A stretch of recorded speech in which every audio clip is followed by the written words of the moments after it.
definitely getting fat. Airy, as a member of the fashion industry, how does the fashion world feel about jean shorts? Depending on who's wearing them, I'd have to say. Charlie, jorts? You for or against?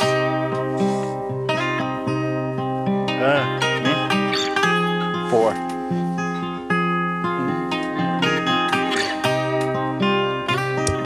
Bony old man legs. Fine. Okay, that's enough of that. Oh, dear God. Welcome to Big Words I Know by Heart, a program of rants, raves, faves, pet peeves, personal vendettas, celebrity interviews, and anything else we can fill the half hour with. My guest today hails from Rochester, New York, and attended the School of Visual Arts in Manhattan. That is not my guest, that's my co-host. He cut his teeth as a production assistant on commercial work and struck off on his own recently to create, write, and direct Persona, an 8-episode web series about a program government operative with dissociative identity disorder. I'm proud to welcome Charlie Simmons. Nobody? No one? Okay. Joining us in the co-host hot seat is an actor model. Is that right? Whatever. I hate labels. Whose credits include Dick Johnson and Tommygun vs. Cannibal Cop, Summer Camp Party, and an upcoming appearance in the Buffalo New Generation's talent competition, Miss Airy Nikohl. Welcome, Charlie and Airy. Never met either of you until the show. This should be fun. Charlie, thank you for being here. You're welcome. Thank you for inviting me a whole year in advance. I know. Airy, you heard about, well, you got invited on six months ahead of time? I don't know. It all blends together. I got a lot going on. You're busy. We're all busy people. Why not?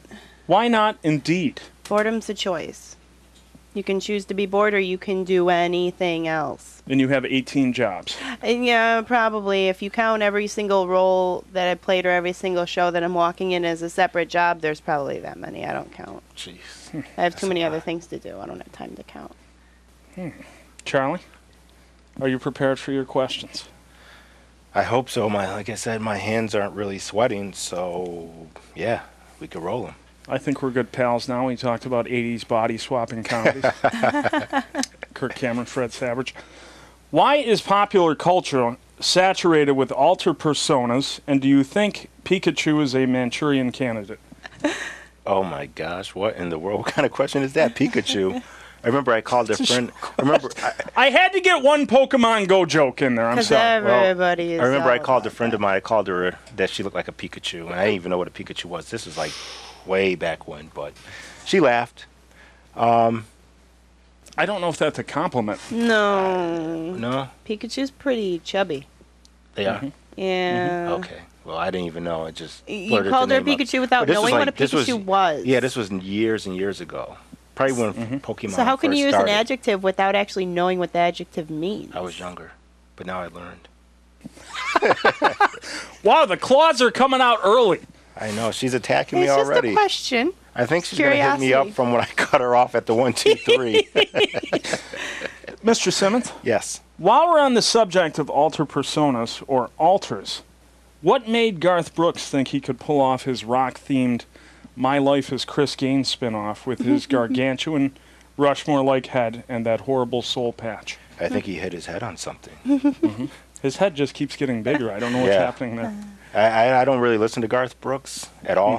But Nobody does anymore. Oh, they don't? Nobody. No, nobody does anymore. And those who do, we don't listen to those who do. Well, for him to do that, yeah, he hit his head pretty hard on something. I think he was trying to do a Ziggy Stardust thing, and it was just Yeah, Ziggy it's not fail. working out. Hashtag Ziggy fail. That's not a thing that anyone's going to start anywhere. Before I forget, though, folks, if you need a new book, Travesty, Lulu.com. Travesty. You can't get it on Amazon? Not yet, in 6 to 8 weeks. Nice. Just rolled off the press. Sorry Not for that the it needs to be on Amazon. Just a question, because I know everybody uses the Amazon. We all use the Amazon. You get the free Prime shipping. Are you going to make it digital, available on iTunes or just physical? I'm working on that. I got a guy. He's working on it. It's way over my head. I'd rather pay somebody to do it. I'm not a very technical person at all. Huh. Okay. Airy just got a cell phone. I don't own a cell phone at all.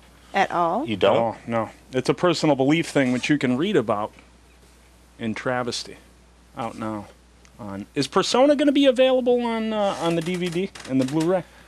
Oh boy, that I figured, I'd throw it up on YouTube and everybody could see it that way. As far as the actors, if they want it, I'm pretty sure they're going to want some footage. I know Ken Rhodes definitely already hit me up a couple of times.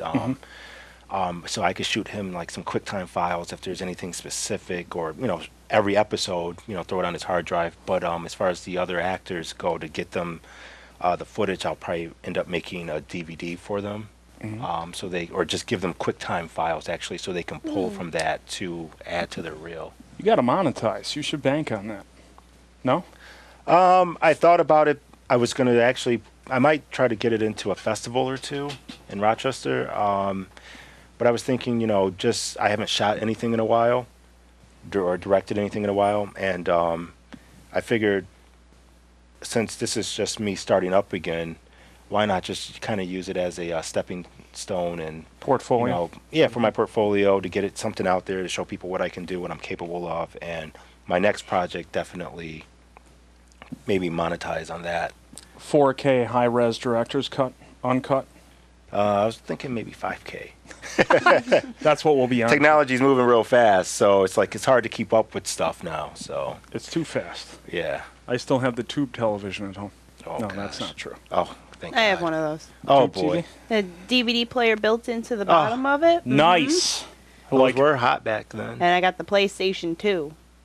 There it is. PlayStation Got the 2. PlayStation 2. All my technology is pretty consistent except for that phone. It's thrown all the way out. Oh, you guys should have seen that phone. Where am I on camera? You guys should have seen that phone. It wasn't one of those Wall Street brick phones, though, so that was nice. Yeah, it was nice and small. It's the flip phone. Yeah. Charlie? Yes. Is the Rochester arts community nurturing and supportive, or is it more like Buffalo, by which I mean antagonistic and frustrating? I think it's nurturing and supportive. I see, I know my sound guy, Sean M. Esler, he just shot a film, short, over this past weekend, and had a lot of guys on it. I mean, I'm in the Rochester Movie Makers group. I don't attend a lot of their meetings because of work and stuff, but I see a lot of the guys there. They do mold and mesh really well when somebody's trying to do a project. I'm not too familiar with the Buffalo scene. I hear that they like to just kind of jump at anything that's available, where Rochester guys are like more picky on projects that they want to be a part of and stuff. They pick like and that. choose? Yeah, but that might be crew-wise, but acting-wise, a lot of my actors were coming from, the Buffalo area, or I know a few of the people on your show. Yeah, some of the Syracuse people hit me up too, but people in Rochester is like, where are you? Right. Especially when it came time to audition, as I was mentioning earlier, because Rhonda came in and, after Brian Patrick Stoyle said what he said on there, everybody's available until they're not, or the time comes. A lot of people were hitting me up, and this was like the last day for auditioning, the third day. Shout out to Tyler Owens, who allowed me to use his studio for auditioning. And you're very generous with your plugs, Charlie. I try to be. Name dropping left and right. I know. I'm trying to remember everybody's name, so they're like, "Hey, you didn't give me a shout out." So this is like an Oscar speech. Yeah, he's not like that. But no, shout out to Tyler Owens for allowing me to use his studio for auditioning. But Rhonda Parker came in, and with Mark, who I actually used in the project as well, and she's like, "Hey, where's all those 30, 40 people that said they show up?" And I'm like, yeah, that happens everywhere, though. Yeah. Airy, you are all up in the Buffalo film community. Yeah, I mean, I don't think it's as antagonistic as you're talking about it. I think it's how each and every person views it and how they come into the community with what mindset they have. So if you come into the community with an open mindset to work with others, to, take other people's opinions into account, to think, hey, maybe my idea isn't the best idea, and other people have good ideas too. If you come into it with that idea, then you're going to do fine. You're going to do great. I mean, I don't have a problem looking for work. I do have to pick and choose and turn things down because unfortunately there's only 24 hours in a day and there's only so much one human being can possibly do. But I think that also in reverse aspect, if you're one of those people that we have that do come into the world and don't have the best mindset. They think, my movie's the best. Everybody's going to want to work with me. This is the script that everyone's going to want to read and do. You said John Renner was a lot like that? No, John's movies are great. I kid. Yeah, his movies are great. But, no, he's open to opinion. And if someone else says, hey, how about we try this? I mean, he's always like, yeah, let's try that. With Cannibal Cop, he was working with Chris Rados. And with Summer Camp Party, he worked with Alexander Sloan McBride. So he always has somebody with a great amount of power next to him helping him out. McBride, who was also in Persona. Yes. Yes. He's everywhere. A funny character. Yeah, he's everywhere. Yeah, that's for sure. Alexander Sloan McBride, he's everywhere. He finds 25 hours in a day. I don't know. Yeah. There's 8 days in his week. Immensely talented. He needs to come on. Yeah. I got him at the last minute for Persona. I'm like, because I wanted it to be diverse, so I wanted a black cop and a white cop. And now he's doing that with agents. Yeah, I wanted some Korean people in there. I have a lot of Korean friends, so I wanted Persona to be really diverse with the actors that I got, which I couldn't really get some of them. But anyways, when I got Alex, it was like a last minute thing, and he was unsure if he would be able to make it or not. And I said, hey, listen, man, your character's only in 3 episodes. I need you for pretty much 6 days. Which those 6 days kind of ended up being about a year because of people's schedule. Yeah, people's schedule. So, but he came on board, and I was like unsure. I'm like, well, I didn't audition him or anything, but Rhonda and everyone else saying he's pretty good, and I'm like, I don't know. But when he came on, he knocked it right out the park. When our people talk about us, they don't. They mean it. So yeah. I don't know what that means. Well, those of us who don't need to audition and, can come into a role and give you exactly what you're looking for. I mean, I do love auditioning, but nobody's allowed me to audition in quite some time because when people know your work, they don't need you to audition. And so that's why everybody was referring him to you. They weren't going to let you down. That's the thing I noticed when I was on Facebook. I see a lot of the same actors and crew in Rochester working with each other. So I think Rochester really has a great community as far as the crew-wise goes, getting together and getting some stuff. And, some of the actors as well. Again, Sean M. Esler helped me get a lot of the, not background actors, but he helped me get some of the non-main, lost for words, actors. Supporting roles for my film project. So you two are putting out a lot of good vibes, so let me just put a stop to that right now. Oh man, he wants us to fight. Charlie, I got to get through this question. While filming the series, did anyone at any time refer to your female principals as Charlie's Angels? Who told you? I think I did. I think I did. It was right there. It was low-hanging fruit. I got you, but I honestly, I think I did. I don't know if I said it out loud to them, but I know I definitely said it in my head. And to give Rhonda one quick plug, are either of you going to the Western New York Film Festival next month in Batavia? I was trying to, but I don't think I'll be able to make it. She asked me to share the project with her, and I thought I would have it ready by now, but. Some unforeseen things have happened. Like I was telling you with the cluster headaches that I've been having, health issues, and you too, yeah. Yeah. Health, you need it. Yeah, so that's that. Ginkgo? I don't know anyone? If I'll be able to. Ginkgo? No.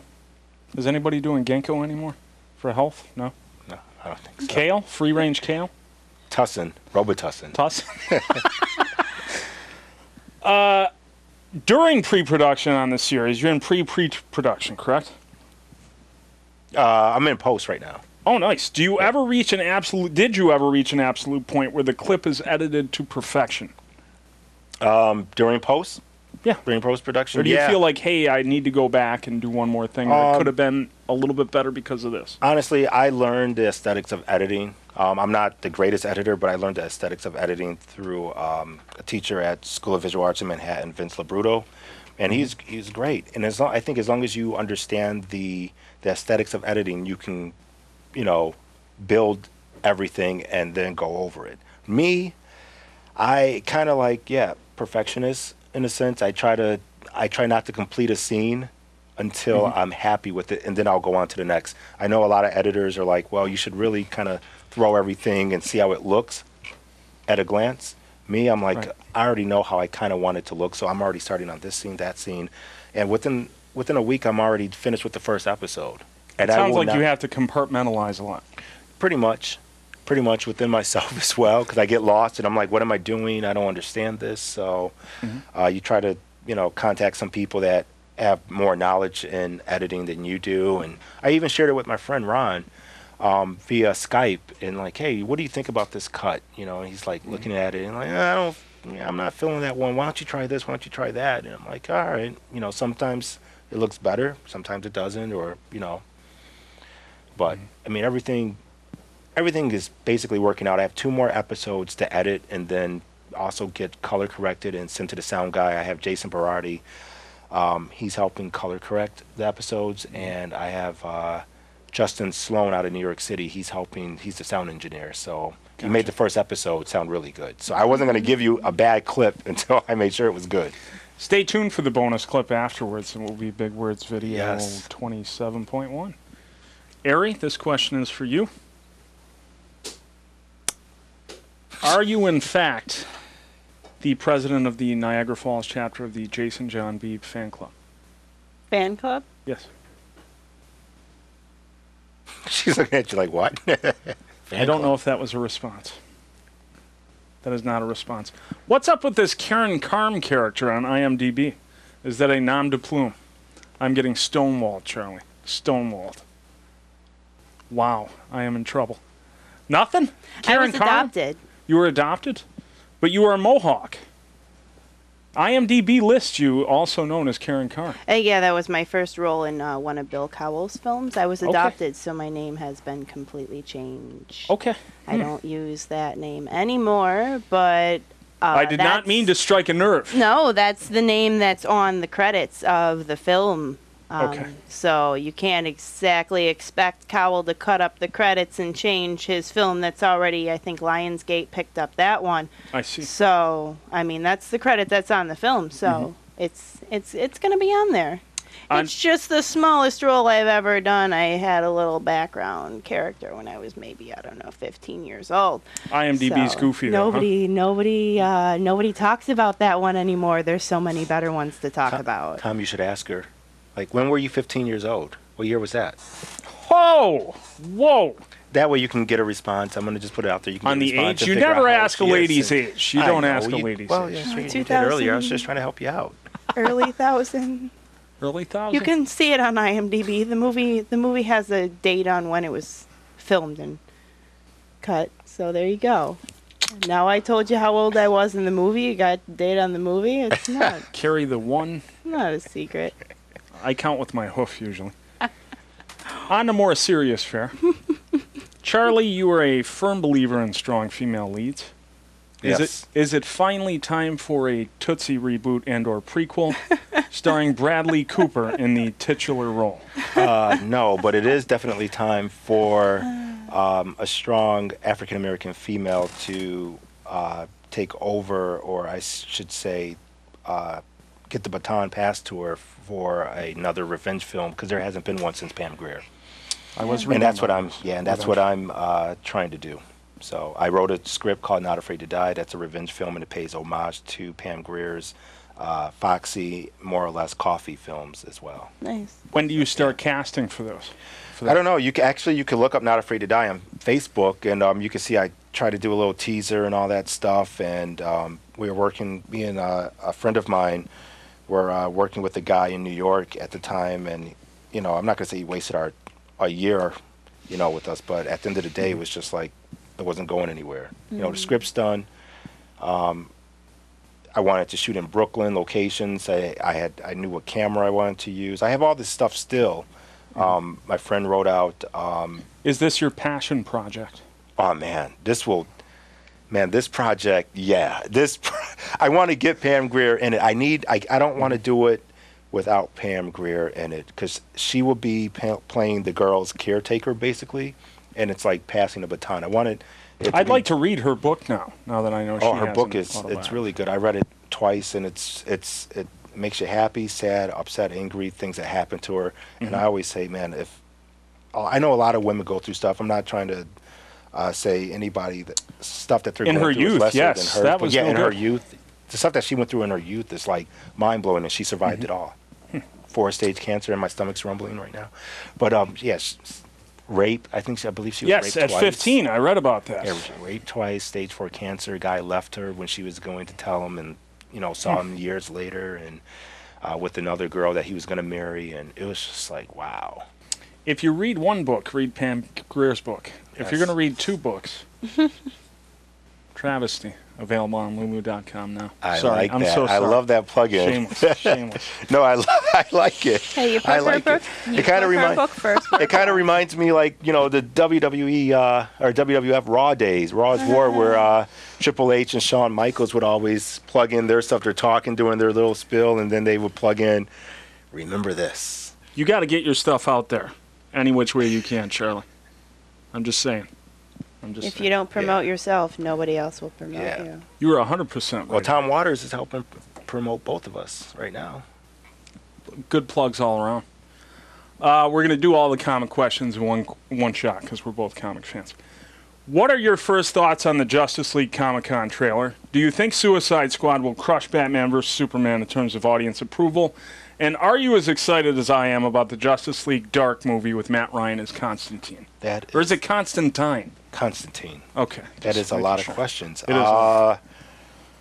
I think Suicide Squad, I'm hoping Suicide Squad would be better than Batman versus Superman. That was just, I don't know what they were doing with that. That was just everywhere. I went with my dad. I took my dad, actually, and I felt bad. I felt really bad because I'm like, wow, I got him out the house, and I brought him to the movie. I drove him to the movie to see Batman versus Superman.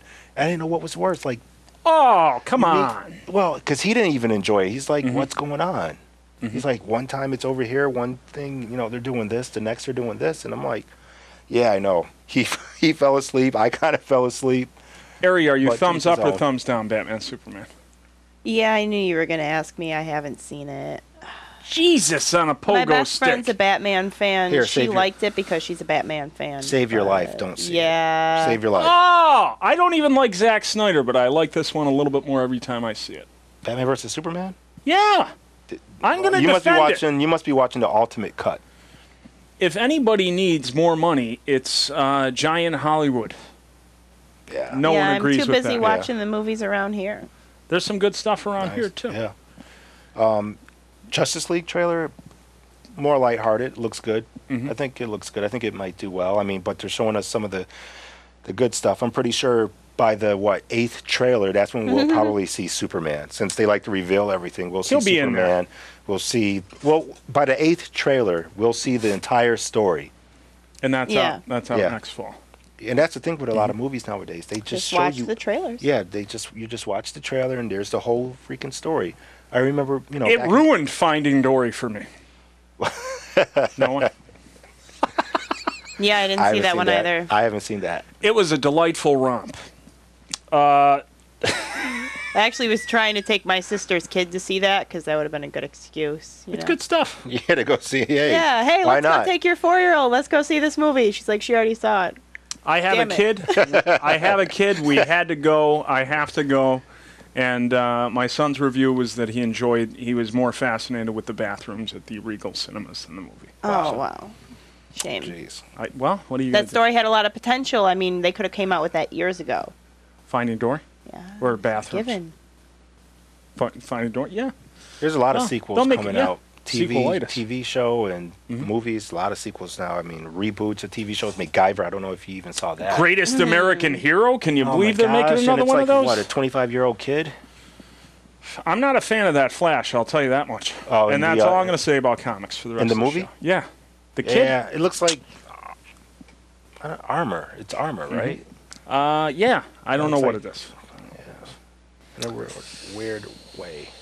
Are you into comics at all, Ray? Yes? Yeah, not as well experienced as you guys. Who do you like or who do you read? I don't, unfortunately, have time to read at this moment. Do you attend the Renaissance festivals? I unfortunately have not been able to make it to one. Okay. Well, okay. It's only 24 hours in a day. You're a busy person. Oh, yes. You've appeared in 85 films in the last week. Is that correct? Give or take. Jeez. Carry the one, and then... Charlie, please to react to this statement. If I'm wrong in thinking that Jackie Brown was Tarantino's best and also least self-indulgent film in terms of rampant non-editing and masturbatory, overly brainy monologues, then I don't want to be right.